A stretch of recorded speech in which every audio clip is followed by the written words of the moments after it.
go. That's right. So we're going to jump right on into it, guys. Goon Squad and Goat Gaming. Goons are going to get the first pick as we're going into Sky Temple. All right, so Goon Squad, they're going to have to pay a lot of attention. And this is very similar to how the first set that we casted was versus, well, let's see, Wild Growth versus Vortex, right? We saw an incredibly aggressive game one, and we won. Man, look at this. Every time with the Vikings ban.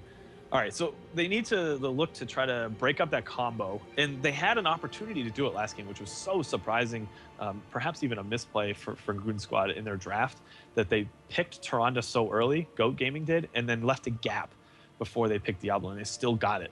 And I think they're not going to let that happen again because of how much work it got done last game. It is, the rise of the Diablo from the previous meta was a little bit slow, but by the end of it all, it was definitely a very accepted tank pick. But now with just this patch and all the different changes coming into it, I mean, we've almost never seen Stitches, Muradins, and Uberax are few and far between. Even Arthuses are coming back, but Diablo has really become a mainstay pick. He absolutely has, especially with the Stitches nerfs as of late. We haven't seen the pick. That is a style that could happen as well. Maybe that was what Go Gaming had in mind. If Diablo was scooped up from the Goon Squad, they would have picked Stitches if they feel comfortable in that role. But it has really become more of a specialized warrior. Only a few of the warrior players these days seem to even be thinking about picking Stitches, never mind it being a mainstay. So we'll have to see. Okay, there's that Tyrande scoop up. They said, okay, we see you with the lockdown, the aggressive early comp. We're just going to, at the very least, steal that from you and perhaps even try to set it up for ourselves, which is what we saw in Vortex versus Wild Growth. The Wild Growth switched over to a more aggressive playstyle. Didn't end up working out in the end as Vortex was able to sustain long enough, but still, it was a very formidable challenge to that style of strategy. Just steal it away from Victory. You know, in terms, if Goon Squad picks up a Vala here on their next rotation, like these 4 picks with the Zagar are pretty much like it's all about getting that backline. We haven't really seen a lot of support or tank picks first. It's all about, and there's the Zagara. It's all about these 4 ladies right now. Yeah, if you have a bow, and there's the Vala. Pretty good at this game. 5. Yeah, if you have a bow, you're great at this game. Seems to be a pretty tried and true method. And so a lot of damage has been secured for both of these teams very early on in the draft. I would say, if anything, Goat Gaming will probably pick up Tassadar, maybe a healer at this point as well. It depends on, okay, Uther, that's fine too. Not necessarily as much lockdown potential. Maybe they'll go for the Thrall? Well, I wonder if could we see a Divine Storm? The light abandons no man. Okay, Stitches. They have the Stitches Tyrande comp. Oh, just as we talk about them too. Stitches want to play. And I like I was saying, if you pick up the Tyrande early, you have the backup plan. To my you feel confident with the Stitches hook, you can still go to it if the other team scoops up Diablo. Funny. Oh my. Okay. Now we're gonna see a Divine Shield. We're gonna see a Divine Shield for sure. 100%. And not only this, but the flip plus pull plus impaling blades plus Uther Hammer of Justice. They again find themselves in aggressive style. Goon Squad is all about the pick from a distance, and if they can just get the damage to capitalize on it, all they need is either Vala or Zagara somewhere nearby. They can make it work too. So I like both of these compositions. I think that they have the potential to be aggressive. They're going to be trading a lot of blows early on in the game, and both of these teams. Let's see which one is going to be stronger. Level 10. I'm always looking at that Sylvanas and just trying to figure out what kind of an impact it's going to have. If there's a on the great rest of the team. could be Goon. Otherwise, Goat just has a straight up engage comp. So the Maw is good, but there isn't as much of a follow-up as there would be, say, if they had Diablo. All right, they could get the Rain of Vengeance. Sure, that's the possibility. Just not liking the follow-up as much. They could go for, I mean, the Starfall will always be there, and they have control over the fight a little bit with the Putrid Bile, if that's what they choose to go for.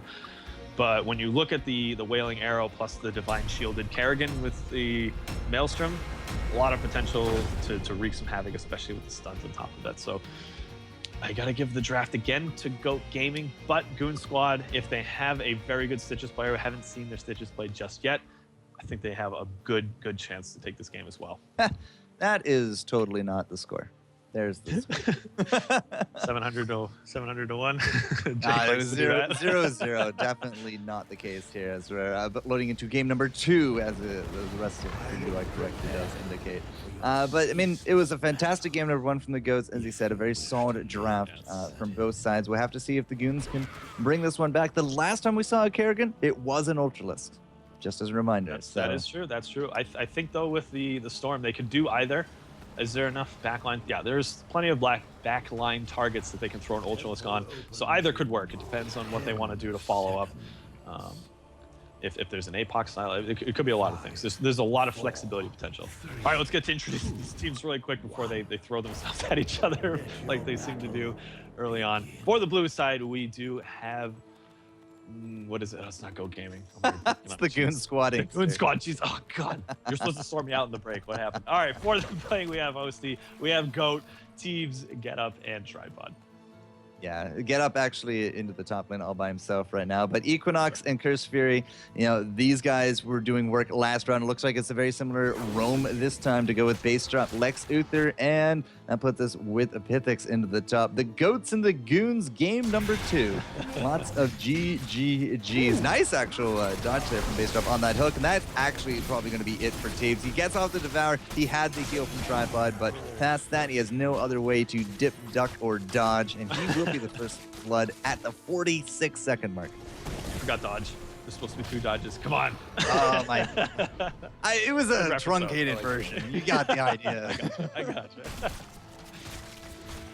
All right, but yeah, that is what we can expect to see, especially out of both teams. There was just barely a whiffed hook to try to catch up to that haunting wave from Sylvanas, and that may be a common theme. If we get those picks followed up with the stun, the lunar flare from Tripod, if the faith is there, the picks can certainly come. So we'll have to see. Bit of a rough lane for Get Up into the top. Him up against the Pythix. I mean, Pythix will just continually try to bully out the fight dog more and more. Goat actually comes up, and you know this has been mentioned, but it is Goat and Goat Gaming, so we will refer to both of them separately as such. But Tripod's now holding down the mid. Doesn't look like the Tyrande there is going to go anywhere. Hosty did have a little bit of aggression to the bottom, but he's not leaving that lane as of yet. The Uther's sitting down there as well. So any kind of tempo trades are really up to these 3 damage dealers in the top. There's the hook. I love it. Okay, so they get the pick onto base drop, the follow-up lunar flare. That's the kind of style that we're expecting to see, especially for those picks for the Goon squad. That's why I was saying that it's a nice follow-up draft. As long as you have confidence in your Stitches player, it looks like they do. I look forward to seeing more sweet, sweet hooks as this game progresses. That gets them a good position on this temple. Absolutely, but you know, we're going to be trying to do the pick here. Fury, unfortunately, just cannot weather the storm. Teeves with that Devourer by the end of it all will keep him alive, and that's 2 quick kills now for the Goons. They will actually get off pretty much a lot of this temple. I actually thought that was it, but they haven't quite cleared it yet. But 3, 2, 1, looks like they will get the entirety of it, and it has done its work. The mid gate is wide open. That's right, and they can still contest for this top one, as there wasn't much pressure or presence for that from the Goat Gaming in the top lane. So we'll see what the plan is. Do they look for another hook? I think that's probably a smart idea to try to turn this into an advantage team fight. You also see that there's rotation coming in. It's going to be now Sylvanas into the bottom with Hosty. Hosty, of course, you know, has been down there, but the fight tough. Equinox, he is going to be the target, but unfortunately for Rhaegar, he is actually going to be the death. There goes the Stitches as well, getting body blocked. You can see a big difference right there in the power of this early game comp. As soon as Lex Uther came into that fight, you know, the stuns, the heals, the body blocks, they put Sylvanas into the bottom, and he's dealing with Hosty. In fact, he might even get the kill on top of Hosty right there, but he runs out of arrows. And all of a sudden, you know, that early game half-level advantage is gone. It's gone, and now in the favor of Go Gaming. Yeah, that pick they had on Kerrigan was good. They had the fall of Lunar Flare. Not quite enough damage, and had they eliminated Kerrigan very early from the fight, it would have looked so different. But as it was, Jaina ended up getting too much value. Curse Fury having to use a Shadow Charge to get out, not quite enough. Doesn't have souls, of course, yet. It's too early in the game for him to have collected that many. Oh, wow. My word, Kobe. 3 sets of Envenoms. Oh, God. I just vomited a little bit in my mouth. That is scary. So scary. The butt clenching will be real. Yeah, yeah, they have to be careful. Goon Squad, I'm sure they're checking these talents. They see that. That is a ton of damage that can be thrown down. I mean, we're talking an easy over 30% burst for a clickable. You know, they don't even have to hit that skill shot. They just need to have them within range of that, on top of all of the damage they're getting from the picks as well. How many blood for bloods can we have? I think only 2. The Sylvanas and the Kerrigan. Kerrigan, yes. Sylvanas, yes, you're correct on that. So it can't be the triple. That would just be absolutely disgusting. That but, you know, speaking of perhaps the triple, I mean, Fury, he's not looking so hot. This could be his 3rd quick death, but he does get a heal there from Lex Uther. They haven't actually solidified those bruisers. Teams is sitting on top of it. The Rhaegar, however, is a little bit too far forward. Here goes 1 or 2 of those Envenoms, and it will not go the way of the Goons. It was a good attempt, but there's just too many of the goats around grazing, and they are able to just... You know, you can't laugh at those, sir. No, those are good. I like them. I'll take them. Either way, it didn't work out for them in the long run. They didn't get the steal, and they lost out 2 deaths, putting them, again, about a level back.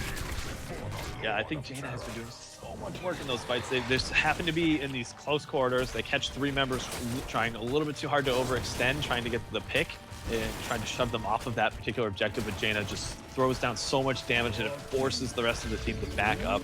And that is the second fight now where they've been in a clearly bad position. Jaina gets too much value on her abilities and forces the Goon squad out, and the advantage to go to Go Gaming.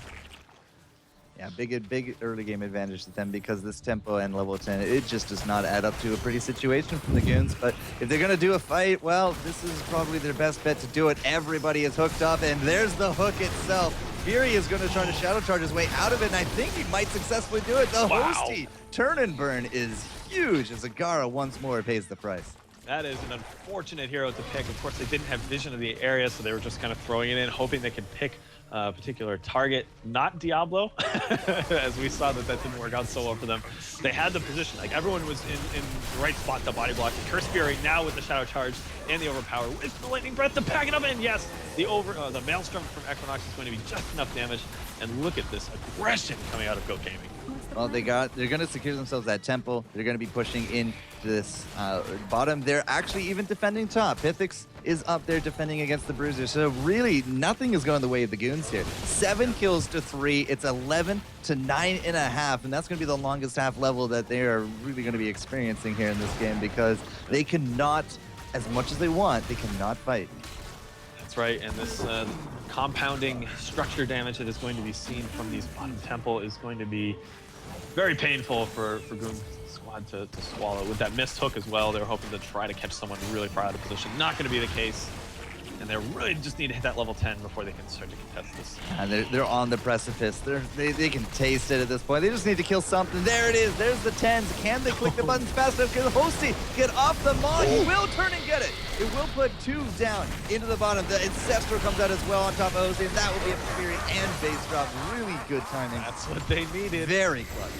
That ancestral healing was so on point. Absolutely what was needed to make sure that Hosty stayed alive to get that huge Maw off, to get the follow-up. They picked themselves up 2 kills. They're putting the aggression onto this bottom fort, looking to take back the momentum in this game. Diablo's already back up. He's coming down. We might have actually overstayed the welcome now. There goes the Tyrande. She's not going to be living through that one, and Teebs is getting body blocked to death between Uther as well as Fury, and that will be, as I said, a little bit too much of an overextended welcome. They couldn't grab the fort, and they should have known that the Diablo with that 5-second timer could come back too sweet. Absolutely true, and unfortunately you throw down a couple kills like that. I think that's 10 souls every time he gets a kill, so you're feeding into having that resurrection back up even sooner. He's already up to 42 at this point, so just something to keep in mind for the enemy team. So 12-11, they're about to hit the 13 talent tier, and we're back to kind of that sticky situation for the Goons. And I like the aggression here. As long as they can take care of it in a safe manner with the Sylvanas, they're able to put a lot more pressure onto these structures, and it just means more value for the temples as they throw the cleanse was so big to get Pythix out of there. Wow, I love seeing those plays. It's such a high skill ceiling type of thing to do. But Pythix was 100% dead if he got picked there. Even still, this fight does not look that good for Go Gaming, and they're appropriately backing up.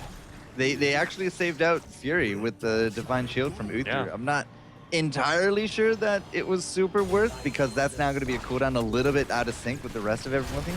Right. but I mean, hey, it prevents the kill. They used out the cleanse successfully, they used out that shield successfully, and now we got 2 temples spawning, and they're still holding, you know, that level and a quarter, level and a half lead over the Goons. Yeah, those 2 kills would have been very, very big for Goon Squad to try to catch this back up because they're down in levels. Of course, they get that underdog bonus. Picking up those 2 kills for free, perhaps even more, would have really set them on track to catching the advantage back.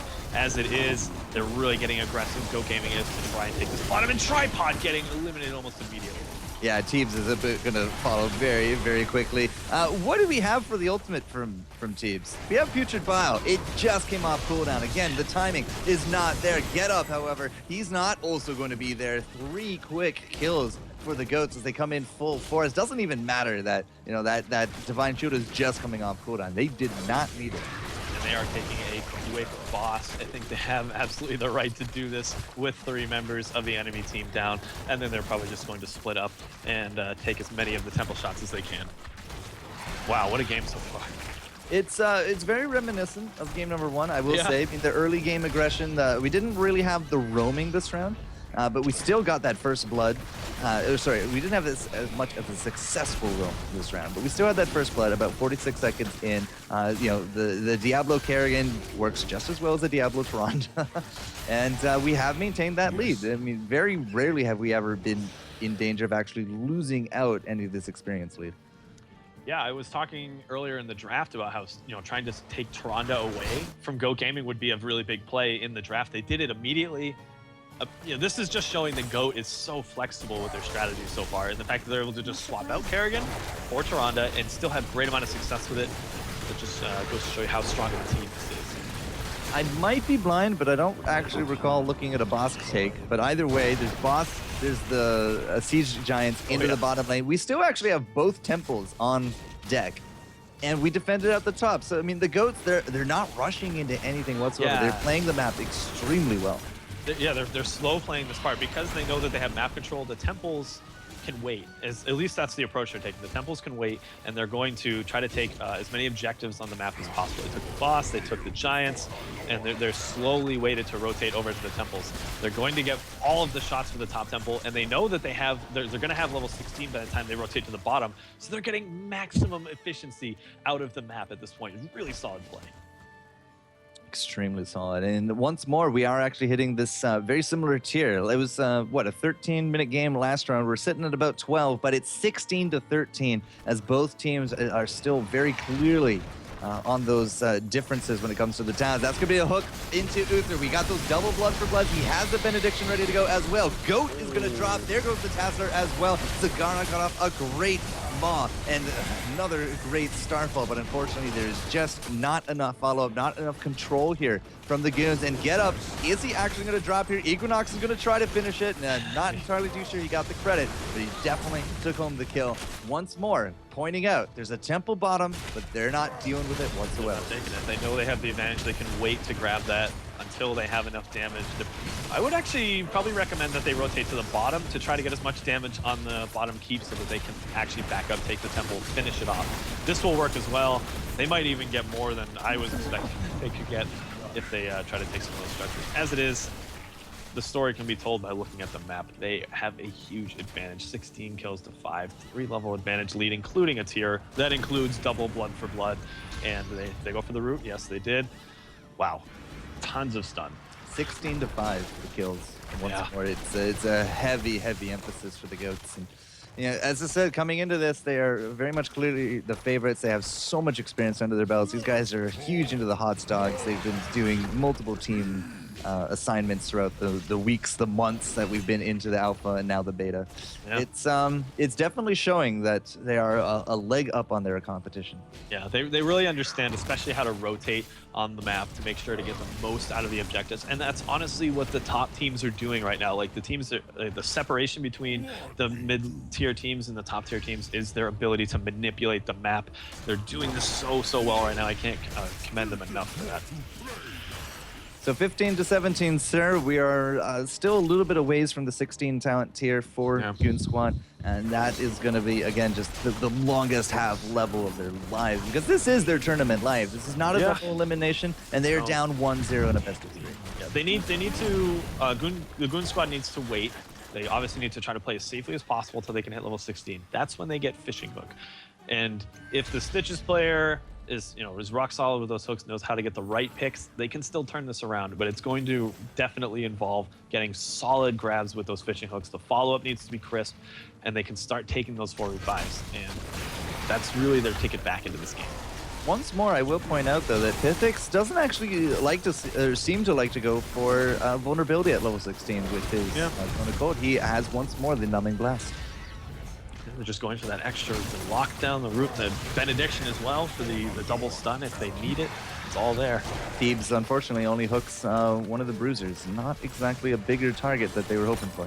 Yeah, that's honestly, that is a 16-second window for Go Gaming to get aggressive onto this keep, and they are doing just that. They know that they have time. That's the only way Goon Squad can get back into this, is through the use of hooks. If they see the hook whiff, that's a huge window for them to go in. Uncontested base drop actually gets hooked and eliminated almost immediately. This is what Goon Squad needs. Do they get aggressive? We see the Putrid Bio is thrown down. Are they going to be able to chase the rest of the members of Go Gaming to really bring themselves back into this game? The Maelstrom is thrown down. Hosty. Oh my god.